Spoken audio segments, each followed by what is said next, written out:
তোমাদের সামনে আবার একটা রেসিপি নিয়ে চলে এলাম। এই দেখো, ডিম আলু সেদ্ধ। এটা কিন্তু পুরোটা সেদ্ধ হয়েছে। তো এর রেসিপি বানাবো, কী করে বানাচ্ছি, কীভাবে বানাচ্ছি তোমরা দেখতে থাকো। চলো বন্ধুরা, দেখো কড়াইয়ে তেল চাপিয়ে দিচ্ছে। দেখো ডিমটা আমার ছাড়ানো হয়ে গেছে, দেখতে পাচ্ছ। তো ডিমটাকে এবার আমি একটু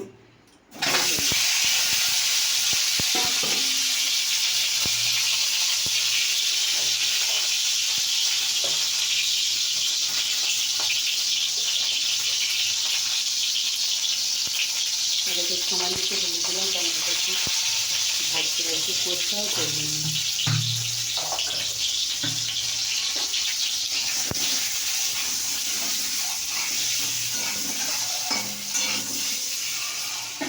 তো এটা একটু হতে থাক, তবে এদিকে আমি আলুটাকে এবার ছাড়িয়ে নেব। সেদ্ধ করে নিয়েছি যেহেতু, এবার আমি ছাড়িয়ে নেব আলুটা। দেখো বন্ধুরা, তেজপাতা দিলাম। তো ডিম তো আমার ভাজা হয়ে গেছে। এদিকে আলুটা কিছু কিছু খোসা ছাড়েনি, তো কিছু করার নেই, ছাড়িয়ে আগে দিলে ভালো হতো। তো ওই দেখো পেঁয়াজ আছে, এবার পেঁয়াজটা দিয়ে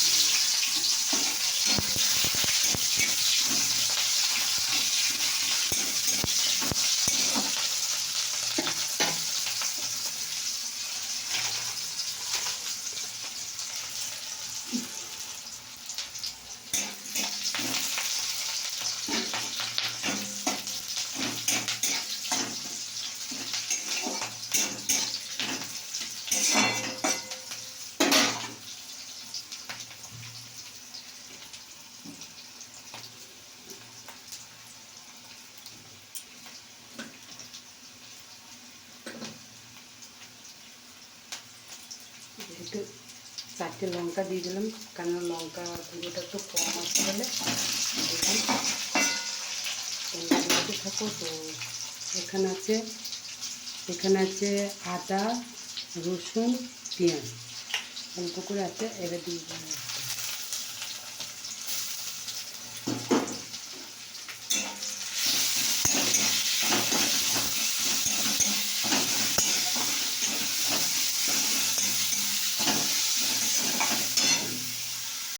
পরিমাণ মতো আমি হলুদ দিলাম, পরিমাণ মতো নুন দিলাম।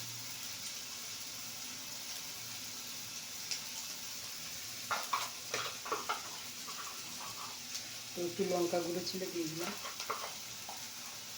সামান্য ছিল।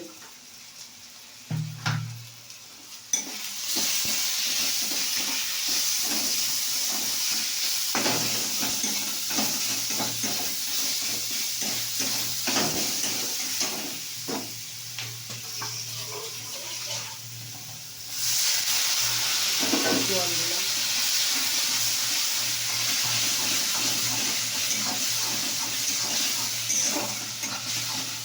আর একটু তেল হলে ভালো হতো, কিন্তু আমার তেলটা একটু কম পড়ে গেছে। তো এটা একটা দেখতে পেয়েছি মাংসের মিট মশলা, তো আমি খানিকটা দিয়ে দিলাম, মানে সবটাই দিয়ে দিলাম আর কি, টেস্ট আনার জন্য।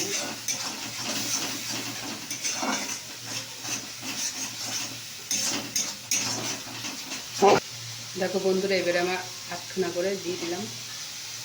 তো দেখতেই পাচ্ছ, 8খানা করে আমি দিয়ে দিলাম। সেদ্ধ করে নেওয়া হয়েছে, তবে আলুটা ছাড়ালে একটু ভালো হতো। তো ছাড়ছে না বলে এরকম দিতে হলো, কিছু করার নেই আমার। তো জানো তো বন্ধুরা, আমি একটা কর্মজগতে যুক্ত আছি, তো তার জন্য আমাকে তাড়াতাড়ি করে আমাকে রেসিপিটা বানাইতে হবে, বুঝতে পেরেছো বন্ধুরা।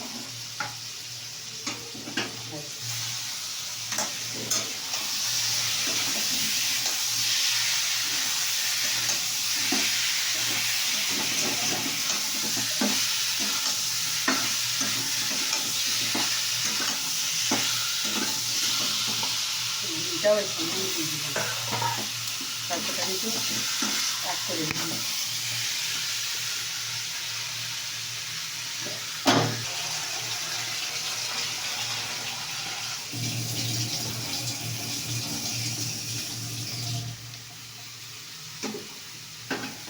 তো দেখো বন্ধুরা, আমার মশলা কষা হয়ে গেছে, তো এবার আমি জল দিয়ে দিচ্ছি।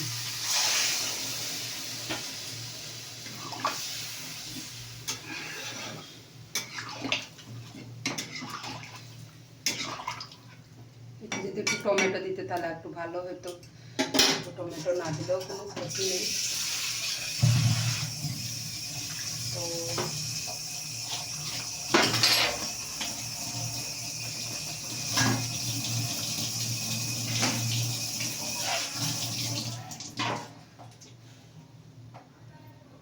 তোমাদের কেমন লাগলো রেসিপিটা অবশ্যই কমেন্ট করে একটু জানাবে।